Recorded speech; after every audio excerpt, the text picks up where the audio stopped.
السلام علیکم، میں ہوں ارشاد شیخ، آپ دیکھ رہے ہیں انقلاب ٹی وی۔ 8 فروری 2024 کو ہونے والے عام الیکشن کا پہلا مرحلہ مکمل ہو گیا ہے۔ پاکستان بھر میں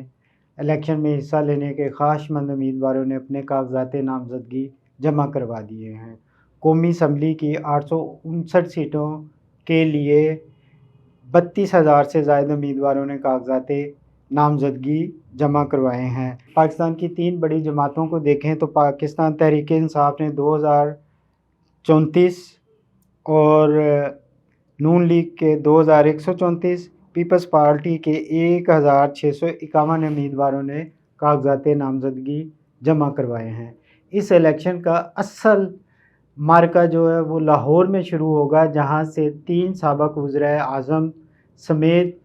سابق اسپیکر قومی اسمبلی اور سابق وفاقی وزراء کی ایک بڑی تعداد الیکشن میں حصہ لے رہی ہے، جبکہ ان میں 3 بڑی سیاسی جماعتوں کے سربراہان بھی شامل ہیں۔ سب سے بڑی سیاسی جماعت جو اس وقت گنی جا رہی ہے پاکستان تحریک انصاف، اس کے بانی چیئرمین عمران خان NA 122 سے، مسلم لیگ نون کے قائد میاں محمد نواز شریف NA 130 سے، اور مسلم لیگ نون کے ہی صدر میاں محمد شہباز شریف جو سابق وزیر اعظم بھی رہ چکے ہیں، انہوں نے بھی اپنے کاغذات لاہور سے جمع کروائے ہیں۔ پاکستان پیپلز پارٹی کے چیئرمین بلاول بھٹو زرداری نے NA 127 سے اپنے کاغذات نامزدگی جمع کروائے ہیں۔ اگر ہم سابق وفاقی وزراء کی جانب دیکھیں جنہوں نے قومی سیاست میں اپنا کردار ادا کیا ہے یا کر رہے ہیں، ان میں سابق اسپیکر قومی اسمبلی سردار ایاز صادق، سابق وفاقی وزراء میں خواجہ سعد رفیق، حماد اظہر، شفقت محمود سمیت کئی لوگ ایسے ہیں جو لاہور سے الیکشن لڑنے میں حصہ لے رہے ہیں۔ سابق وزیر اعلیٰ پنجاب حمزہ شہباز شریف اور میاں محمد نواز شریف کی صاحبزادی مریم نواز بھی لاہور سے الیکشن لڑ رہی ہیں۔ اگر دیکھیں تو 2024 کے الیکشن میں سب سے بڑا معرکہ یا گھمسان کی جنگ لاہور میں ہوگی، جس کی طرف سب کی نظریں لگی ہوئی ہیں۔ آج جو اہم بات مجھے یہ کرنی ہے وہ تصور جو میاں محمد نواز شریف کے پاکستان آنے پر ابھرا تھا، اور لوگ یہ سمجھنے لگے تھے کہ اسٹیبلشمنٹ کا ہاتھ میاں نواز شریف پر ہے اور وہ انہی سے ڈیل کے ذریعے پاکستان آئے ہیں۔ اب وہ تصور ٹوٹنا شروع ہو گیا ہے اور پاکستان کے بڑوں نے مسلم لیگ نون کے سر سے ہاتھ اٹھا لیا ہے، اور اسی وجہ سے آنے والے دنوں میں پاکستان تحریک انصاف کو الیکشن میں اپنا بھرپور کردار ادا کرنے کا موقع بھی ملے گا، اور یہی وہ پریشانی ہے جس نے نون لیگ کو خوف میں مبتلا کیا ہوا ہے، اور نون لیگ انتظامیہ کے ذریعے خوف و ہراس پھیلا رہی ہے اور یہ تصور قائم رکھنے کی کوشش کر رہی ہے جیسے نون لیگ کو مقتدر حلقوں کی حمایت حاصل ہے اور وہ حلقے ہر صورت نون لیگ کو اقتدار میں لانا چاہتے ہیں۔ لیکن آپ دیکھیں گے آنے والے چند دنوں میں یہ تصور ٹوٹتا چلا جائے گا اور PTI کے راستے کھلتے چلے جائیں گے۔ یہی وجہ ہے کہ اب پاکستان پیپلز پارٹی کی طرف سے لیول پلینگ فیلڈ کی کوئی بات نہیں کی جا رہی، بلکہ وہ الیکشن کی بات کر رہے ہیں۔ ان کو بھی نظر آ رہا ہے کہ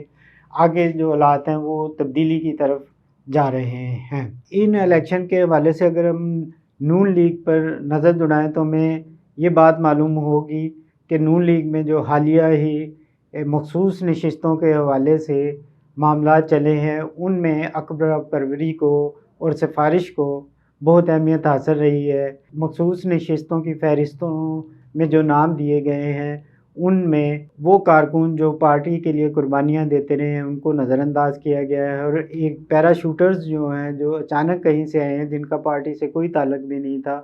وہ منارٹی اقلیتوں کی مخصوص نشستوں پہ بھی وہی دکھائی دیتے ہیں، اور خواتین کی مخصوص نشستوں پر بھی وہ خواتین دکھائی دیتی ہیں جنہوں نے پارٹی کے لیے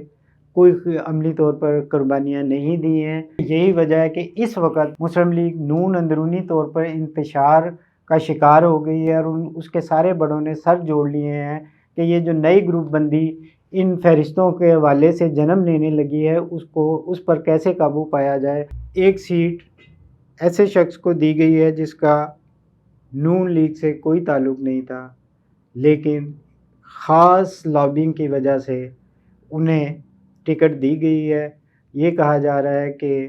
وہ کسی خاص آدمی کے اخراجات برداشت کرتے ہیں، وہ اسی صلے میں انہیں یہ ٹکٹ ملی ہے۔ کامران مائیکل جو سینیٹر ہیں نون لیگ کے، ان کا ایک اچھا خاصا اثر و رسوخ تھا، گروپ تھا اقلیتوں میں، وہ اقلیتوں میں اچھی جان پہچان رکھتے تھے، لیکن اس مرتبہ جب مخصوص نشستوں کی بات آئی ہے تو ان کا گروپ کلی طور پر فارغ کر دیا گیا ہے، اور وہ پورا گروپ نون لیگ کے سے ہمدردیاں ختم کیے بیٹھا ہوا ہے، جبکہ چند مخصوص لوگوں کے کہنے پر ایسے لوگوں کو مخصوص نشستوں میں پر شامل کیا گیا ہے، فہرست میں شامل کیا گیا ہے، جن کا نون لیگ سے دور کا بھی واسطہ نہیں تھا، لیکن ان کے پیچھے کچھ لوگ ایسے ہیں جنہوں نے اپنی پارٹی کو مجبور کیا کہ ان کے نام ان فہرستوں میں شامل کیے جائے، اور اس وقت نون لیگ اندرونی طور پر سخت پریشان ہے کہ اس مسئلے کو حل کیسے کیا جائے۔ کہنے کا مطلب یہ ہے کہ جیسے ہی جیسے وقت گزر رہا ہے اور الیکشن کا وقت قریب آ رہا ہے، پولنگ ڈے قریب آ رہا ہے، نون لیگ پی ٹی آئی جو مشکلات کا شکار نظر آ رہی تھی، ان کی مشکلات میں کمی واقع ہونے لگی ہے، اور نون لیگ کے خوف اور مشکلات میں مزید اضافہ ہونے کی طرف جا رہا ہے، جس کی بڑی وجہ یہ ہے کہ نون لیگ کی جانب سے، انتظامیہ کی جانب سے بھرپور کوششوں کے باوجود پی ٹی آئی کے امیدواروں کے کاغذات نامزدگی جمع ہونے سے نہیں روکے جا سکے۔ اس وقت بھی پاکستان تحریک انصاف سب سے بڑی جماعت کے طور پر سامنے آئی ہے، جس کے 2434 امیدواروں نے کاغذات جمع کروائے ہیں۔ اسی سے اندازہ کر لیجئے کہ آنے والے وقتوں میں کیا ہوگا۔ اس کے ساتھ ہی اجازت دیجیے، خدا حافظ۔